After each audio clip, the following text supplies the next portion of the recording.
Good afternoon. I'm Alan Unell, and this series of videos is Healthcare Reform Advocacy, where we address problems in the healthcare system and then take actions to try and make it better for all of us. Today we're going to talk about reproductive health care. Let's first talk about hospitals. I want to talk about self-censorship in hospitals. When people have to interact with the public, there's often a tendency to choose not to offend. Most of the time, that's a pretty good thing. However, when it comes to reproductive health care, not so much. A recent story in MedPage Today found that nearly 80% of hospitals that offer abortion services don't mention it in public. The study looked for abortion services and compared their presence and location to other common services on their web pages, like a colonoscopy. Of the 222 patient-facing websites that they sampled, almost 80%, 79.4%, did not mention abortion, and 11.1% did not mention colonoscopy. This is from Dr. Ari Friedman at the University of Pennsylvania Perelman School of Medicine in Philadelphia. Now, websites described offering abortion care 6.3% of the time, compared with 85.6% of the time for colonoscopy. And they published this in the Annals of Internal Medicine. Before I go too far, I want to tell you that all of this is going to be in the description area below in our newsletter, Healthcare Advocacy, which is the text for this video. Now, let's go back to the abortion problem. When abortion was mentioned, this was even worse. They found that it was a half a page lower in the search results than colonoscopy, about 1.5 pages down compared to 1 page down for colonoscopy. So even when they're telling you they have it, they make it harder to find. Not good. So they rarely mention abortion, and when they do, it's lower in the search results page.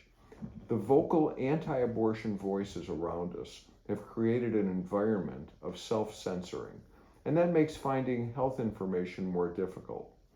Personally, I'm usually not too interested in the reasons behind actions. I'm much more interested in the action itself. But here, I can only surmise that hospitals are afraid to tell the public that safe, legal, reproductive health care is available. It sounds like fear is interfering with patients obtaining important, time-sensitive information, as well as interfering with the hospital's mission to heal the sick. I should point out that no hospitals in the 24 states that restrict abortion were surveyed, of course, for obvious reasons. And in the link in the newsletter, you'll find a map of the US, and you can see which states, if you click on the link, you'll see which states are banning abortion, and it'll give you the details of each of the bans. Okay, let's talk about how abortion bans make pregnancy dangerous. Yesterday, the Daily Mail reported that women in several counties in Alabama can now expect to drive 100 miles for pregnancy medical services. That's like to go see your OBGYN. 1 million people are left without maternity services in that state, and that's an incredibly dangerous situation. The maternity wards at Monroe County Hospital, Shelby Baptist Medical Center, and Princeton Baptist Medical Center in Birmingham, Alabama are closing this month. This is October 2023, and that's going to leave about 1 million people in those counties without any birthing hospitals. The hospital said the decisions were made due to staffing shortages and thought to be fueled by an exodus of doctors and medical practitioners following the banning of abortion in the state, which, by the way, already has the 3rd worst maternal mortality rate and infant mortality rate in the country. Well done, Alabama.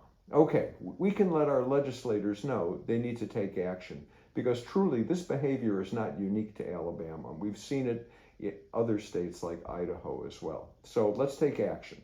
Here's the action where we make things better. I'll bet you our congresspeople and senators have no idea of this situation, so let's let them know. Let's let them know that another state's health care is falling into disarray. because abortion is now a states' right issue instead of a federal right. You will get their contact information in the newsletter, or if you have a cell phone with you, you can send a text message to 50409 and you text SIGN, SIGN PWVRLN, and I'll just read you the email that you'll be sending. It just says, I'm your constituent, and I was shocked to learn that yet another state, Alabama, is now in a critical maternal health care situation because abortion is illegal there. Doctors have fled the state, and now 1 million people in Shelby and Monroe County have no place to get pregnancy care and have to drive 100 miles for medical attention. I want you to fix this, and you can stop it. You can pass the right to have an abortion nationwide, the Women's Health Protection Act. Pass it now. It is H.R. 12 if you're in the House, and Senate Bill 701 if you're in the Senate. Let's continue. I have some other news which is actually positive. There is a new ovarian cancer test. In 2020, ovarian cancer was the third most common gynecological cancer in the world. High-grade serous ovarian carcinoma is the most common type of ovarian cancer, and it accounts for about 75% of all cases. And if you detect it early, there's a 10-year survival rate that's about 55%. However, sadly, almost all cases of this type of cancer are diagnosed at a very advanced stage, which lowers the 10-year survival rate in reality to 15%. So hardly anybody makes it out of this one. So the reason for the low survival rate and the late detection is that there is no reliable screening test available. Researchers at the Keck School of Medicine at USC, at University of Southern California, decided to try and change it, and they actually have developed a new blood test that detects early stage ovarian cancer and can distinguish between cancerous and benign pelvic masses. Get this, 91% accuracy. That's incredible. It is higher than any other kind of test like that. Anyway, there'll be a link to that story. You can find it in the newsletter update below. Medicare Advantage update. This is another scary story. We've talked about Medicare Advantage, which we like to call disadvantage, in this series of videos. Scripps Mercy Medical Network in San Diego, California, is no longer accepting Medicare Advantage insurance from patients starting in 2024. They have found that Medicare Advantage plans are garnering tremendous profits for themselves on the backs of the providers, them.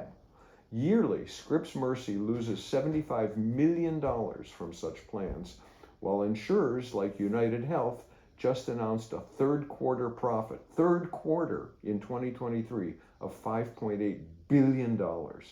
Okay, about 30,000 patients are going to be affected by this. They're going to have to find another place to get health care, or they're going to have to change their Medicare situation. Anyway, there'll be a link to this story as well. Okay, that's it for today. Take the action.